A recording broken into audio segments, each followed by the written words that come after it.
Lantern, Volume 5, by Jesse Adkins. For Marty, whose refusal to give up on me kept me from giving up on myself. A tall woman stood in front of a glass panel, looking through it to see what was going on in the experiments she was funding. With the tissue she had collected from a corpse at the burned-down theme park, she was certain she would be able to create a race of identical soldiers and use them to obtain power. They would have to be taught from a very young age that she was in complete control, and she worried that they might decide one day to try to take power from her. She couldn't hide forever that they would have the larger numbers. 2 men in the lab were clumsily trying to stay at work on their project, but kept looking nervously up toward the glass, where they could see the outline of her black dress. The word was that she was also a scientist, but she didn't dress like one, not even at the facility. Needing a womb to grow the experiment in, the group had kidnapped a young woman from a grocery store. They had studied her for months to make sure she wouldn't be missed by anyone. They didn't want anyone snooping around that might lead the authorities to their facility. In time, it wouldn't matter, but it mattered then. The kidnapped woman lay on a metal table, being kept drugged and unconscious. It would be a risk on its own to try to grow a baby inside a woman that was being kept unconscious for 9 months, but they couldn't risk the woman waking up and doing something to sabotage them. The woman in charge watched the 2 men standing over the kidnapped woman. She couldn't see what they were doing, but assumed they were in the process of implanting the fetus they had created into the womb they had acquired. After a few minutes, the 2 men stepped away from the woman. One of them covered her up, and the other one started walking toward the laboratory door. He removed his gloves and placed them in a bin next to the workstation. The woman waited on her side of the glass, looking over to see the man open the door. "We have the fetus implanted, Dr. Morgan," the man said. "Now all we can do is wait. We will be faced with a series of problems even if this is successful. For what you're wanting, we will want to be able to stop the aging process, or at least slow it down. Otherwise, they won't stay strong long enough. We can figure these things out in time," Dr. Morgan told the man. "Our mission right now is to create a live baby identical to the one that would have been born to the hooker." "Why is it so important to get the tissue from there?" the man from the lab asked. "Why not pull from a healthier source?" "You must trust me, Norman," Dr. Morgan said, and her face began to betray her anger. She had never been very good at hiding it, and Norman flinched just a little. He felt like there was about to be an outburst, but there wasn't. "By pulling tissue from a dead prostitute, we run no chance of creating somebody that will be recognized. He won't be recognized because he was never born. We are creating somebody original." "That makes sense," Norman said. He started to walk back into the lab. Dr. Morgan thought of calling him back, but decided to let him go. He was worrying about things he ought not worry about, but he was much more competent in the lab than Richard was. Leaving Richard alone in the lab longer than necessary would lead to additional problems. Nobody knew why, but the pregnancy lasted much longer than normal. The unconscious lady was pregnant for almost a year, and she was kept in a coma the entire time. She would likely die when the pregnancy was over and they pulled her from the coma, but Dr. Morgan was unconcerned about the woman's fate. She was a perfectly acceptable risk to achieve the long-term goal. During the course of that year, the pregnancy showed no ill signs other than its extended length. After almost a year, Norman and Richard, mostly Norman, were able to retrieve a healthy baby from the womb of the unconscious woman. When that happened, Dr. Morgan stepped into the lab for the first time in months. "Ma'am?" Richard asked nervously. "Relax," Dr. Morgan said. "I'm not here to talk to you. I'm here for the child. The fate of this very child is directly tied to our success as becoming leaders of the world." On the way to take the baby from Norman, she pulled a gun out of her dress and casually shot the unconscious woman in the head. Blood flew from her head and covered lab equipment, but Dr. Morgan seemed to not even notice. She continued toward the baby without hesitation. The baby was in Norman's arms. When Dr. Morgan reached out for it, Norman was too stunned to do anything except hand it to her. He wouldn't have admitted it, but he was afraid that his fate might be the same as their kidnapped womb if he refused. "You are the first child born into an army of genetically superior super soldiers," Dr. Morgan told the baby softly. "You and all of your future brothers and sisters will help me achieve absolute power. Yes, you will." The two men stared at her confused, and then at each other. She continued talking to the baby. "Do not fear, child. A simple spell will stop you from one day growing old and fragile." She waved a hand over the baby's face. A dim light seemed to be expelled from the tips of her fingers, and she muttered a bunch of words the men could only understand a few of. Those included strength, power, control, and duplicate. The entire baby began to emit light,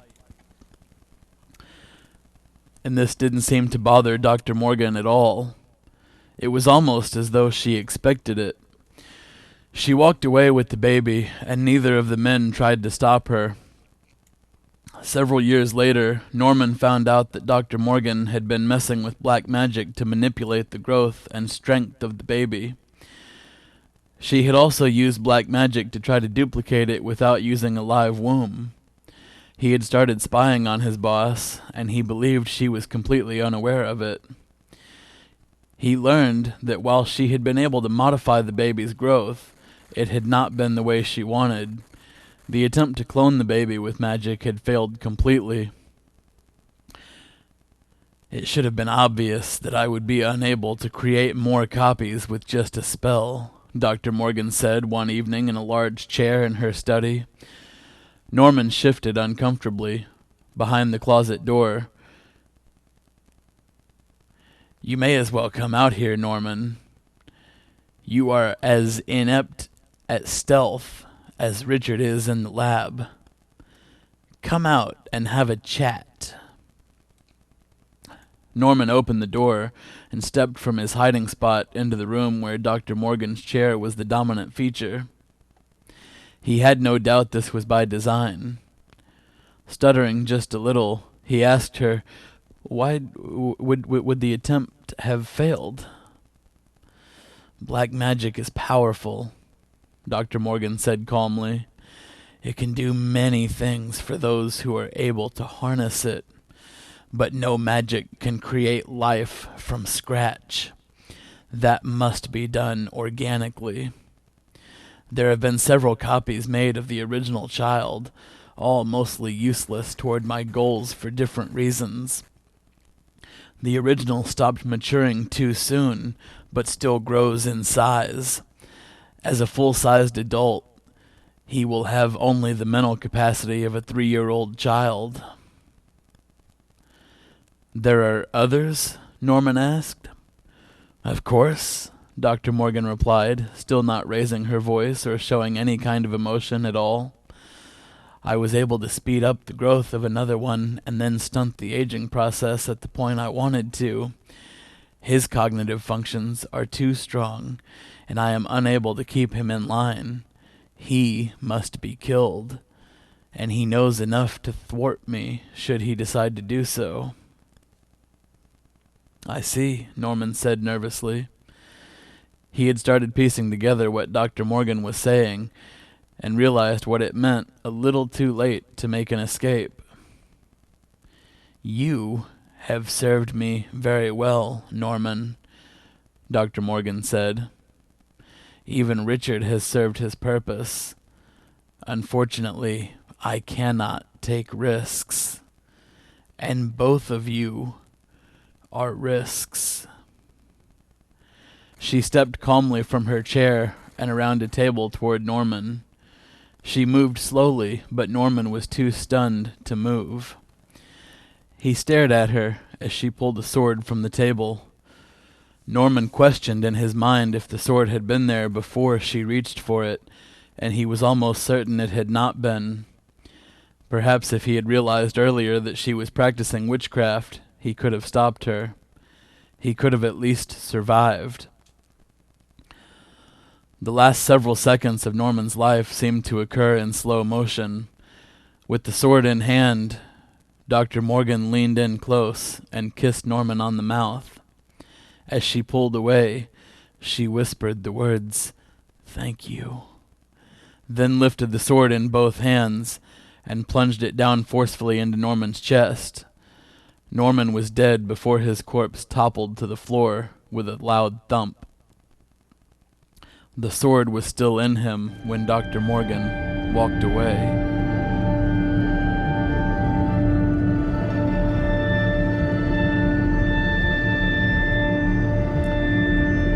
I stood with my dad, Susan, and Naomi, Ari. We looked around the warehouse where Crystal City had once stood, and it was completely full of copy after copy of Vince Pretius. They were all identical.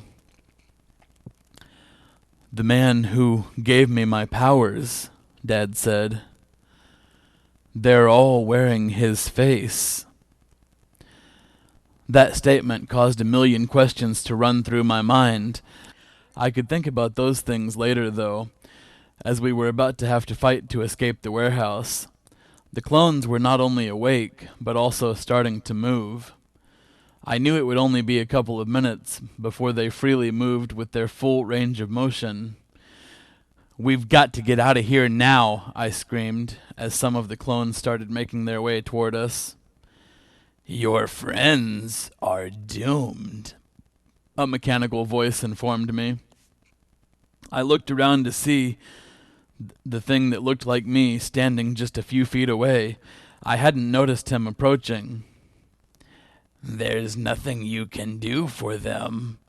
There's too many Vinces, and the four of you can't fight them all." One copy of Vince had taken hold of the other three, and another was approaching me. I braced myself to fight, but he had restrained me before I could do anything. His hands were oddly cold, and stronger than what seemed natural. In my panic, it didn't dawn on me that there was something even more sinister about those hands. All I could think about was escape. The three Vinces that had Susan, Ari, and Dad began throwing them and punching them and kicking them. Blood flew from each of their faces, and I screamed. The rest of the Vinces were still approaching slowly, and I had lost my double with the mechanical voice somewhere in the mix. The Vince holding me punched me in the gut. I tried to take off flying, but his grip was too strong. I couldn't escape it. My own dark clone came flying over the head of a crowd of Vinces, but it didn't appear to be a controlled flight. He rolled away from the crowd and crashed into the concrete floor of the warehouse on his back. He was clutching at his stomach. "Don't forget your commands," the mechanical voice said, but it was strained. "Do not attack him or me. He is mine." The clone that was holding on to me loosened his grip, and I fell face first onto the floor. I got up, feeling the pain run through my body from the beating I had just taken. I flew into the air to get a better look at everything from higher up. All the feeling drained from my entire body as I saw what had become of the people I had come with from the afterlife. Dad, Ari, and Susan had been beaten to the point of caved-in skulls and guts strewn all over the floor. I instantly lost my will to fight. I fell back to the floor and heard several bones break when I hit it. I didn't feel them. I knew the clones were about to do the same thing to me, but I didn't care. With me out of the picture, maybe those around me would stop dying. That last thought ran through my brain before I blacked out, was that the three of them were already dead, and they couldn't be killed again.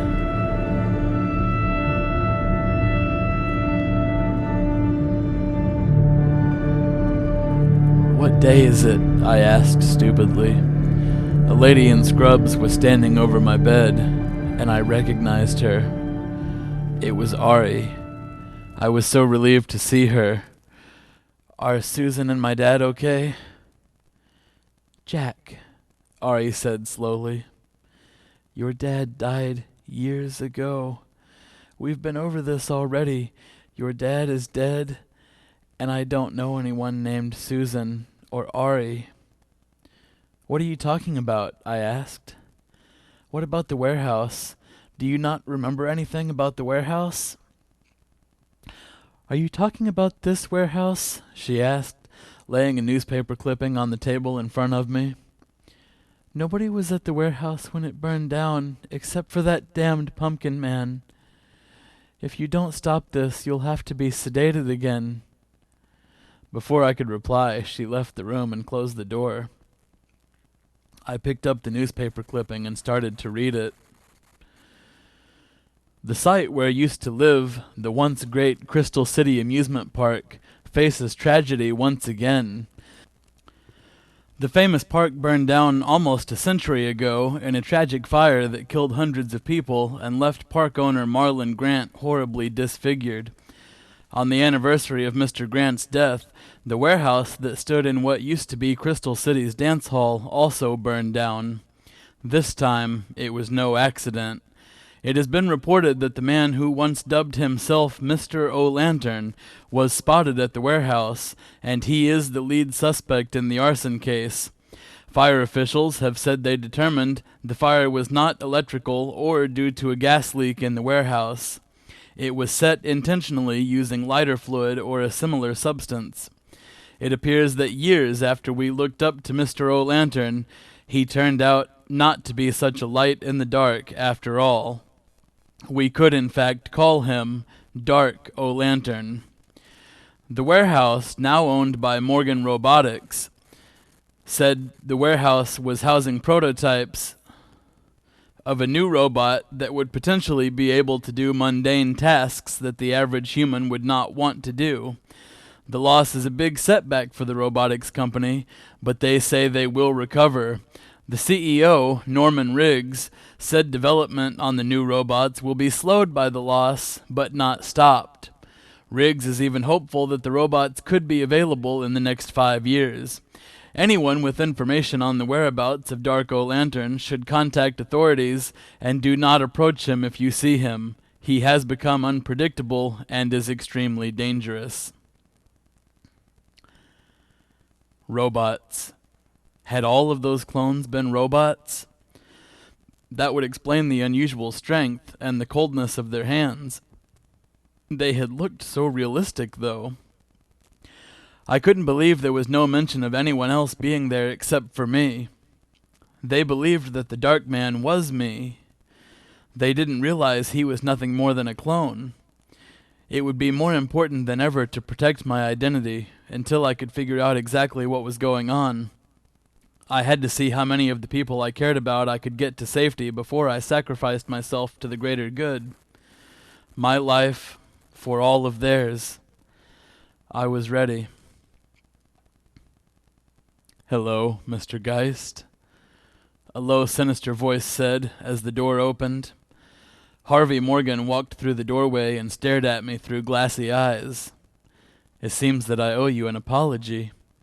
It seems that you do have abilities that break the standard mold of what qualifies as human. He held up a picture from another newspaper, a picture of Dark O-Lantern floating outside of the robotics warehouse was on the page. My eyes got wide. "Don't worry," he assured me. "No one has pieced together that Jack Geist is the mysterious Dark O-Lantern. Your secret is safe with me, for now. However, in return for this generous favor, I need answers. When did this start? Where did these powers come from? Are you even human?" I stared at him blankly. His eyes were almost thirsty, begging for information. That he kept me prisoner for over a year to convince me was a lie. Neither of us said anything for a long time. We just looked at each other. Finally, he was the first one to cave. "Well?" "I tried to tell you everything already," I told him dryly. "I tried to tell you every bit of what happened to me and how all this started. The only thing you did was tell me I was lying. You told me I was delusional. Now you want me to act like we're buddies because you have proof that I was telling the truth? I don't think so." "Oh, please," he said. "Spare me the version of events that makes you look so honorable. I don't need the story to be twisted to make you look like the hero." He pointed to the picture on the newspaper clipping. "Heroes don't behave like this. You're no hero, Jack.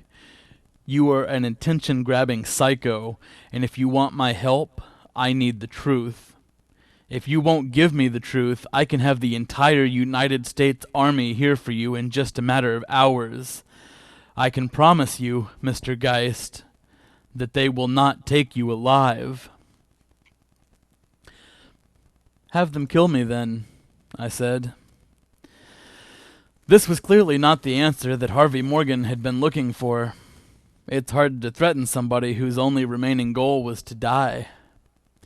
You had to give the man an E for effort, though. He was trying.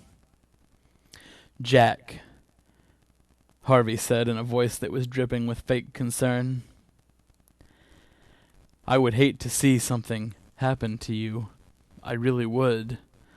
I, alone, can protect you, but I need your cooperation. I need to know why you burned down the warehouse. Did you go there to burn it down, or was that spur of the moment?" "I wasn't the one who set the fire," I told him honestly. "I wasn't even conscious when the fire started." I thought for a moment about how odd it was that I was now connected to another out-of-control fire. That was a bizarre coincidence, unless someone was doing it intentionally. I thought about who was left at the warehouse after I blacked out, and thought I should have died. Someone had to pull me out of that mess. There was only one person still there. "It was him," I said slowly. "Dark O-Lantern must have saved me from the warehouse." "No," Harvey said forcefully. "Don't even start that. Other people may be fooled, but I know your face too well to not realize that this picture is of you, no matter what kind of disguise you're wearing." As he spoke, he pointed to the picture of Dark O-Lantern at the warehouse again. My mind raced back to a scene that seemed like a lifetime ago. I was just discovering my abilities as the Pumpkin Man, and I had just failed to save a woman from falling from the top of a building. Seeing her in the lobby of Mortem House, she had said, "You're the only one who can stop him. He looks just like you." He spoke in a mechanical voice, and he had since the first time I had seen him. It hit me right at that moment that he wasn't just a clone, and he hadn't been at the robotics warehouse by mistake. He was another copy of the Vince robot, only with a different face. My face. As this thought dawned on me, the room around me started becoming blurry. Bits and pieces even seemed like they were disappearing completely. I saw a few flashes of what looked like a torn-apart car, and I saw Becky in it. She was covered in blood and not moving. I couldn't tell if I was seeing a vision of truth or just a random hallucination brought on by everything I had been through the last several years. My blood ran cold. I had to get out of that hospital, but I didn't have a clue how to. I couldn't even move or see properly, but I had to get out. I had to find the car that Becky was dying in, if she was even still alive. I had to find out what happened. I had to learn the truth, and I had to figure out how to destroy Darko Lantern. "Focus," I heard Harvey screaming. "Do not let the hospital fade away." I didn't have a clue what he was talking about, but his screams made me even more uneasy. I tried to focus on the hospital room, convinced that I would be able to get up and walk away if I could just get back into focus. It wasn't happening, though. "Jack!" A scream penetrated my brain. "Look out!" That was Becky. There was the sound of a car horn, and the blurry light fixture above my bed started flickering. The fixture exploded, and its broken remnants showered down on me. I called for Harvey, but he was completely gone. "Doctor!" I yelled, but there was no answer. I called again. The second time there was an answer, but it wasn't Harvey Morgan. "We're going to get a doctor for you, son," a voice said from above me. I looked up to see a large man in a police uniform. Flashing red and blue lights pulsated from somewhere nearby, and it caused my already aching head to throb. "What happened to Dr. Morgan?" I asked, partially realizing that the scene I was looking at was not a hospital room. I must have fallen asleep and was dreaming about a car accident. It was my brain trying to make some kind of sense of all the chaos that was happening. With a dream like this, it was bound to be a restless sleep. "Try to relax," the officer told me. "We're going to get you taken care of." I had been thrown from the car, and I looked back to see somebody torn up and bloody in the passenger seat. It was Becky, and there was no denying that she was dead. "Becky!" I screamed, but nobody answered. Even the policeman didn't seem to notice my screaming. I heard the approaching siren of an ambulance and began to panic again. I hoped desperately that it was coming for Becky, but I had an uneasy feeling that it was too late for that. "Help her," I croaked. "Save her." My voice was barely more than a whisper. I no longer had the strength to scream or even talk in a loud voice. I couldn't understand what had happened because I had been laying in a hospital bed just a minute before.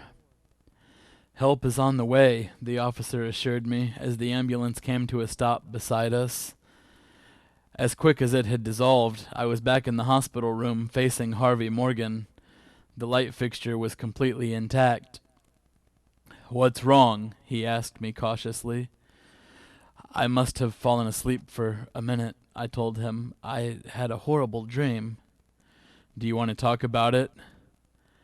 "I was in a car accident," I told him. "Becky was with me. She was dead in the passenger seat, and I had been thrown from the car. I was badly injured, and there was a cop standing over me as an ambulance was showing up." I suddenly realized that I had recognized the cop. It hadn't registered during the dream, but I was absolutely certain that the cop had been Detective Hall. "Our minds use dreams as a way to cope with stressful situations," Harvey said. "You have had your share of stressful situations these last few years, and you have spent the entire time worrying about your wife, who you believe to be dead. These kind of dreams are your body's way of dealing with all that. Your brain is trying to wrap everything up in a package it can handle." This was a radical change in Dr. Morgan's personality. He had just been threatening me before I dozed off. I couldn't understand why he had suddenly become so understanding. I looked around the room for any kind of small change, but everything appeared to be the same. "I'm going to step out for a few minutes," the doctor told me. "Are you going to be okay?" I nodded, and he opened the door to go. On the way out, he said, "You've got your call button if you need anything." Several minutes later, another man came into my room. He was wearing blue scrubs and holding a stack of paperwork. "Jack Geist?" he asked me. I nodded. "Dr. Morgan has decided that you're ready to handle yourself." I just have some information to go over with you. He does want you to check in with a specialist twice a week. Do you have someone you can see? I can find someone, I assured him. You need to find things that will help you relax, the man told me. You've been overstressed for a long time, so you need to stay out of stressful situations as much as you can. We've taken the liberty of setting you up with a therapist 3 times a week. This will not be in this building, but he is associated with this clinic. Failure to show up for a meeting with him will result in a warrant for your arrest. That's by order of the judge, and you must attend therapy sessions. At this time, you are not believed to be a danger, but you're not out of the woods. Can you handle all of this? I nodded slowly, confused as to what was happening. It seemed to me that nothing had changed that should cause them to decide I could handle myself outside of the hospital. I kept looking skeptically around the room, thinking that if I looked at the light fixture quickly, it would be shattered again. It never was. The therapist is going to meet with you here for the first time, and then you can be discharged, the man continued. If you're ready for that now, I can have him come in at any time. I'm ready, I said in an uncommitted voice. He walked out of the room without saying anything. The door started to open a few minutes later, and I had a horrible feeling about who was going to walk through it before he did. My heart was racing, and I tried frantically to tell myself I was being paranoid. As it turns out, I wasn't being paranoid. Vince Pretius walked through the door. "We need to talk, Jack," he said carefully. In a way, I wanted to hear what he had to say, but I couldn't wait for him. I asked my question before he had a chance to say anything further. "Did you know about the clones at the warehouse?" "Is that really the question you want to ask me?" His question poured out of his mouth with his lips barely moving. His large eyes widened, giving the impression of a supernatural movie monster. He stared at me without blinking. "In the woods," I started, and then hesitated. He grinned just a little bit, and I could tell this was the direction he wanted the conversation to go. I continued carefully. "The man in the hood who gave me my powers, was that you?" His grin became a full smile. He nodded, but didn't say anything. He just continued to stare at me with his large eyes. "Why did you do that?" I asked. "You needed it," he said simply. His tone implied that this was something I should have known instinctively. "Do you know what happened to Becky?" I asked him. "No," he said, just as he had done the night I had seen him in the hood. "But you do. I told you that years ago, and it's still true. All you have to do is search within yourself, Mr. O'Lantern." "What about my dad?" "What about him? Did you give him powers too?" "That is a bit more complicated," Vince said thoughtfully. "I suppose, in a way I did, although not directly." "Was it one of the clones?" I asked him. "Not at all," he said, still looking as though he were trying to come up with a difficult answer. "What you saw in the warehouse was nothing more than robots. There were no human components. A lot of the clones out there have both." "There are more clones of you out there?" I asked him. The idea was terrifying. Leaning toward me, he motioned for me to lean in too. When our faces were a mere 6 inches apart, he almost whispered, "Not just of me." "Dark O'Lantern," I blurted out suddenly, and he pointed at my chest with an abnormally long index finger. "How could there be a clone of me without me knowing it?" "Think very hard," he implored. "Can you think of no time that could have been used to create a clone of you?" I thought, but nothing came to me. He was silent for a long time while I thought. I kept looking at him for an answer, but he was stubborn in not giving me one. Finally, something came to me. "How long was I blacked out the night you gave me my powers?" I asked him. His grin came back to his face, and he leaned back a little in his chair. "Several days," he said without looking at me. "If I recall correctly, I believe you first saw your clone when you woke up from that incident." "I set him free," I admitted. "He couldn't have got out into the world without my help." "He would have found a way," Vince assured me. "He couldn't have been contained indefinitely in that cabinet. It might have taken a little longer, but he would have found a way out." As he told me that, I wondered about something else. If he's a robotic clone, how come he doesn't die no matter how many times he's killed? "That is not a question for me to answer," Vince said. He was starting to look irritated, and he sat up in the chair again. He waited for a long moment while neither of us spoke, then finally said, "None of this is what you really want me to answer, is it, Mr. O'Lantern?" When I thought hard, I realized it wasn't. There was something bigger than any of those things that I did desperately want to know the answer to. I might never get another chance to ask.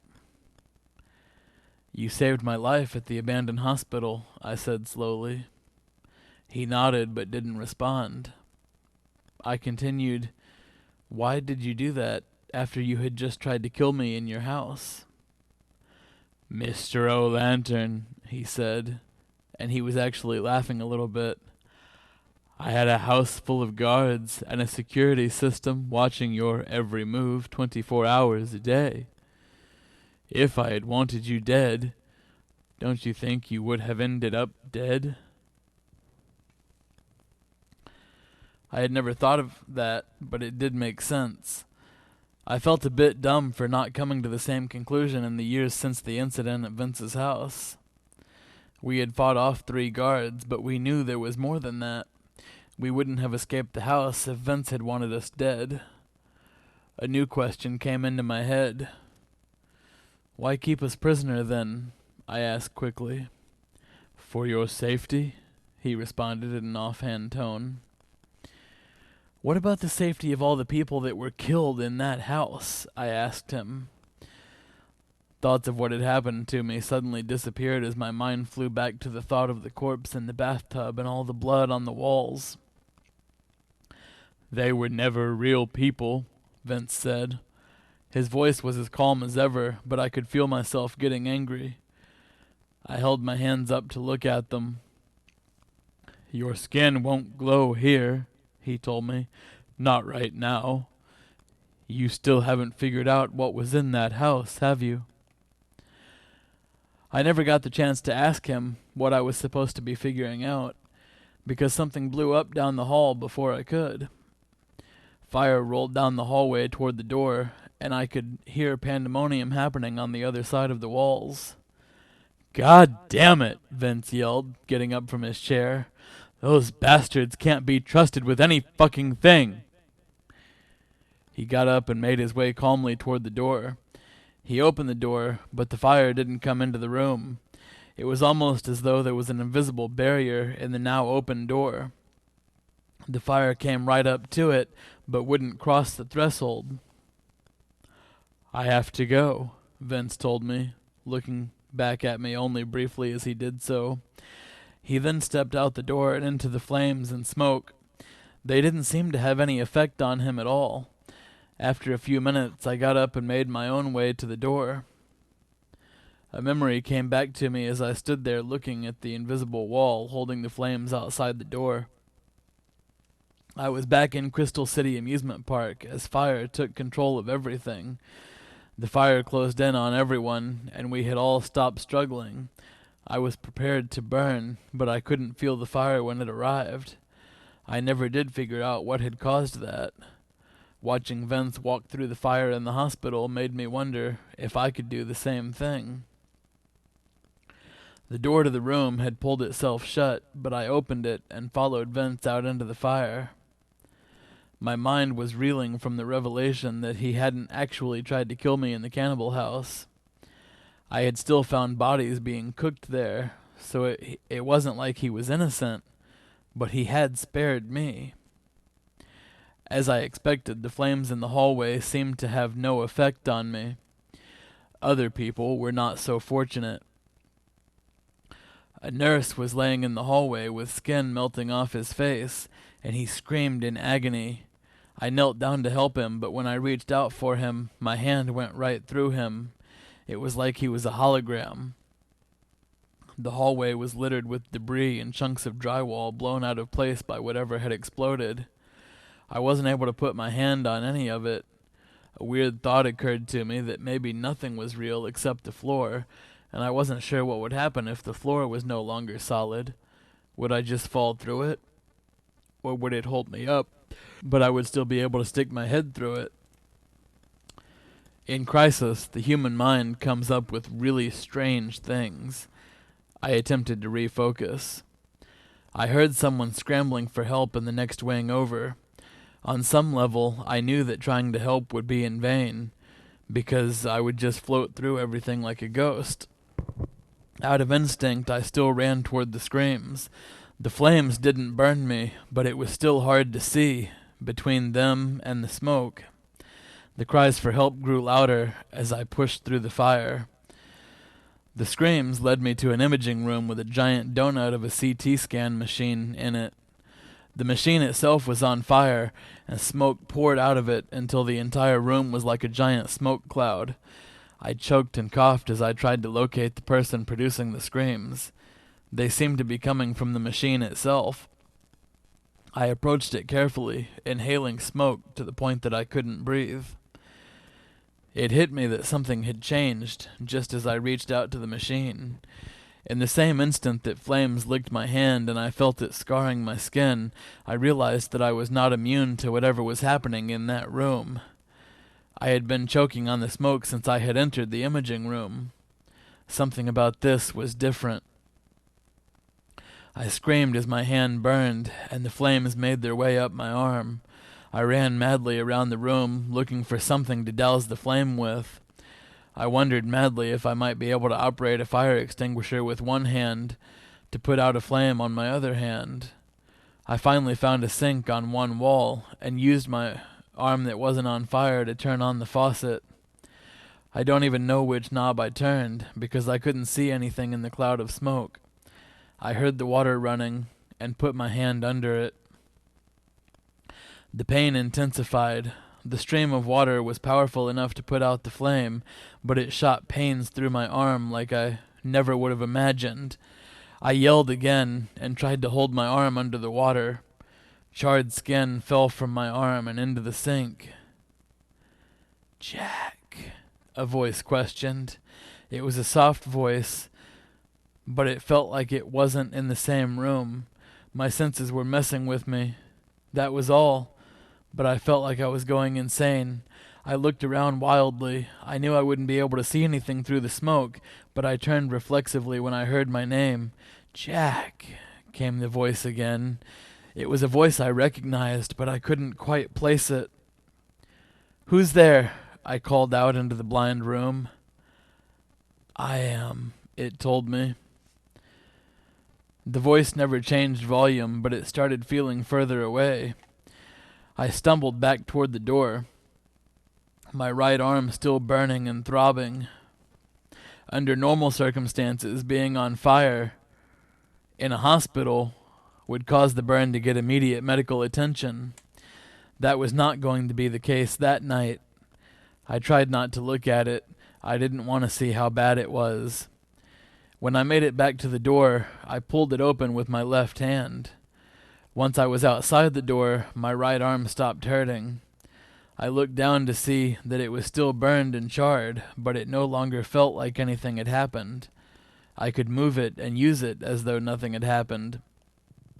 I desperately hoped I was on some kind of powerful drug and this was all just a hallucination. "Jack," that whispered voice came again. "Who are you? Come help me. Tell me where you are, God damn it. My fear and pain turned instantly to anger, and my sudden aggressiveness shocked even me. I looked down the hall in both directions.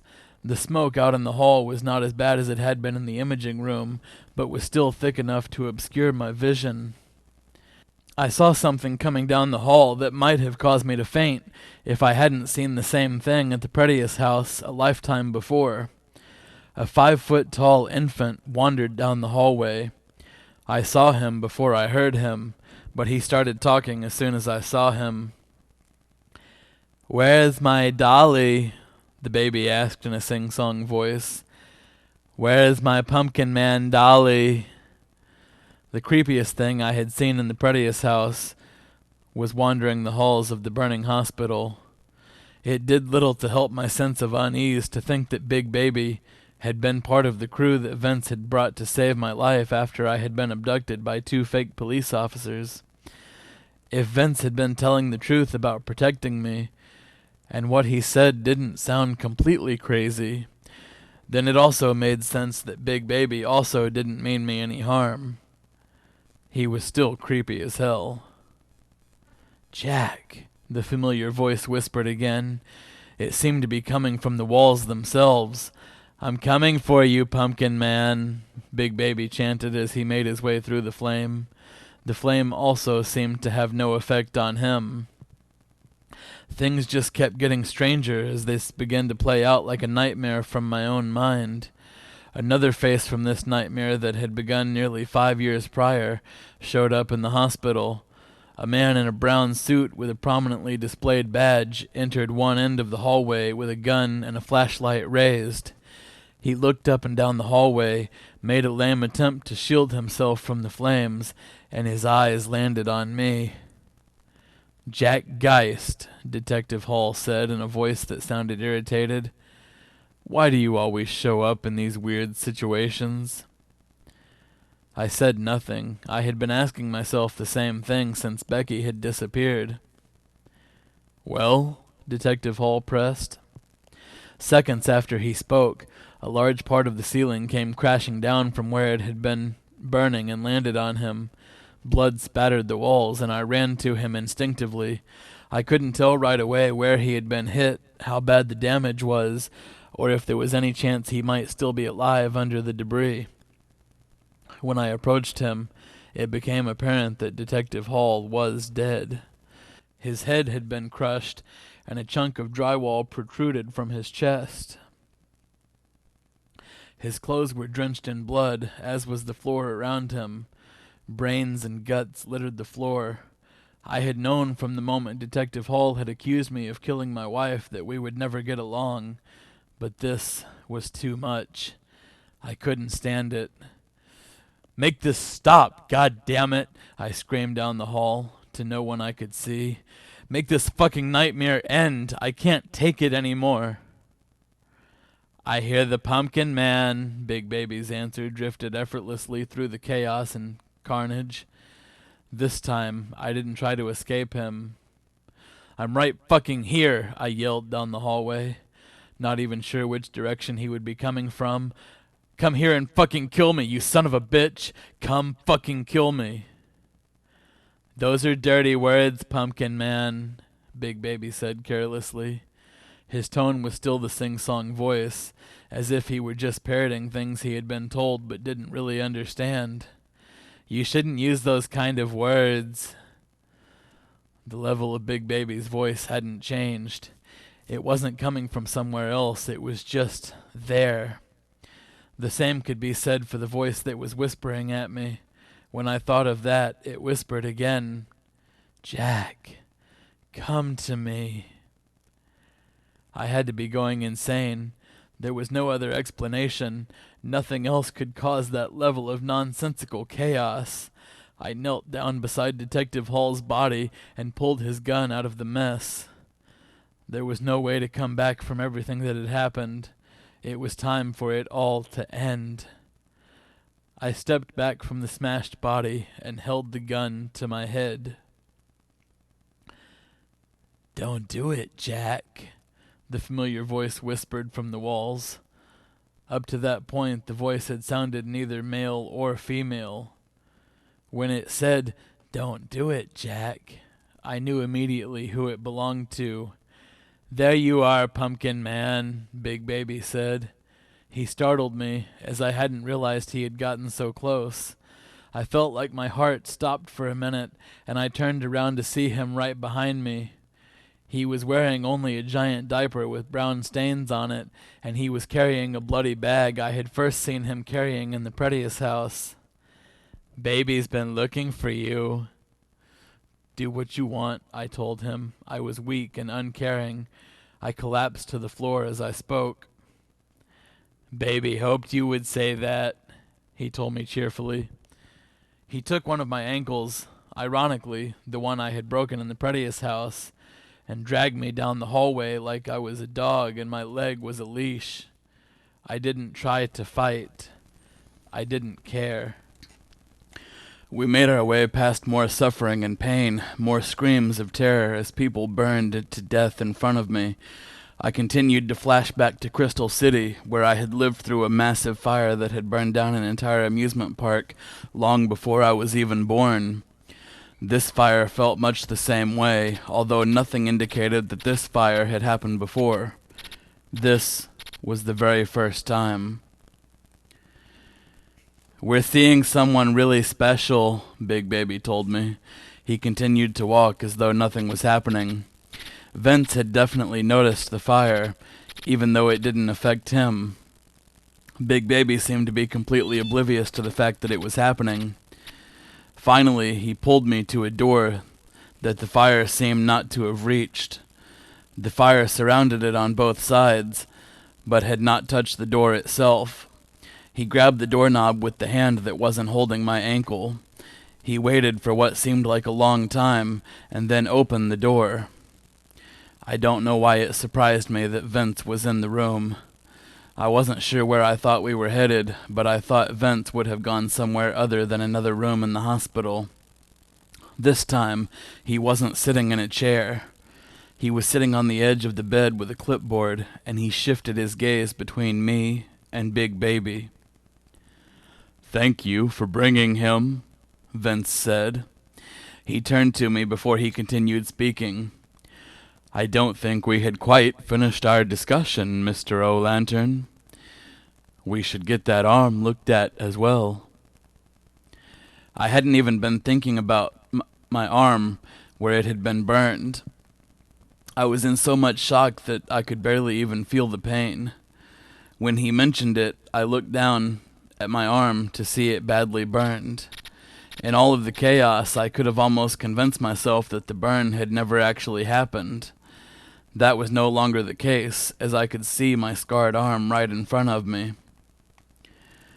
"We'll bring a doctor in here in just a moment," Vince said slowly and carefully.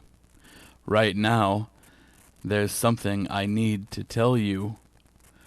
This is going to be a lot to take in, so pay attention." When he said that, he might as well have told me to turn my mind off, because anything he said after that was almost certain to be thrown into a mental void it might never be recovered from. "Marlon Grant burned down his own amusement park," Vince started. He paused to see if I was paying attention. The mention of Marlon Grant drew me back to what he was saying. He burned down the park, but not acting of his own accord. He was under a black spell, a spell designed to cause chaos and destruction. This allowed the target to be withdrawn without drawing suspicion. "Target?" I asked, confused. "There was one person she wanted," Vince told me. "That fire and the series of events that followed led directly to what's happening here, now." "I don't understand," I told him honestly. "By drawing out the one person she was after, the witch hoped to create a super army that would enable her to take control of the entire planet," Vince explained. "It almost worked. It may still work. Could that same person even still be alive? I asked. I was completely confused and almost convinced I must be misunderstanding him. Black magic is a powerful tool, Vince said ominously. Very dangerous, but also very powerful. Many people have lost their lives dabbling in black magic. One witch was able to control it better than that. She had a really hard time harnessing it, but kept it under control enough that it wouldn't kill her. She even used it to extend her own life. Who is this witch? I asked. I felt as though our discussion was drawing black magic into the room. Her name is Carol Ann Morgan, Vince said. He almost seemed irritated, like her name was not important. She stole tissue from an unborn child after the child's mother was killed in the fire. She attempted to use black magic to clone the tissue and create her army. There were issues with the first one. She used a spell to stop its aging so that it wouldn't become old and fragile. The aging process stopped too soon, and he was never able to advance past 2 years of age, except in size. He nodded toward Big Baby as he said that. It was only then that it dawned on me Big Baby was the first clone. He was under a curse so he couldn't age, and that was why his size didn't match his look and behavior. Another one aged too much before the spell stopped the process, Vince continued. He pushed a finger into his own chest. Do you mean that you and Big Baby? I started, but I hesitated. Share the same DNA, he finished. That is correct. There were other issues with the completely organic clones. She couldn't control their minds the way she wanted to. That was why she started introducing machinery into their bodies. She wanted to be able to literally control them, and it made them stronger as well. How did you escape? I asked. That is a question for another day, Vince said. Right this minute, you have more pressing issues at hand. You're almost here, Jack, the bodiless voice called to me. I thought I had lost it, but it was as strong as ever. My feeling had also grown stronger that I knew who it was. I had to know, but I still didn't know how to find out. Go ahead, Mr. O'Lantern. Vince pointed at a door, where I was almost certain there hadn't been one before. Open it. Somebody's been waiting on you for a long time. I walked over to the door and put my hand on it. The door was hot to the touch, but it didn't matter. I had to see behind it to see if I was right about the voice. I closed my hand around the knob and slowly turned. Don't be shy, Vince pushed. Just open it. I opened it. The face behind it was who I thought it was going to be, but it was still a shock. Everything that had happened that day seemed to drift away from me, as though it had happened in another lifetime. There were so many things I wanted to say to the face staring back at me, but I could only get out one word. Becky.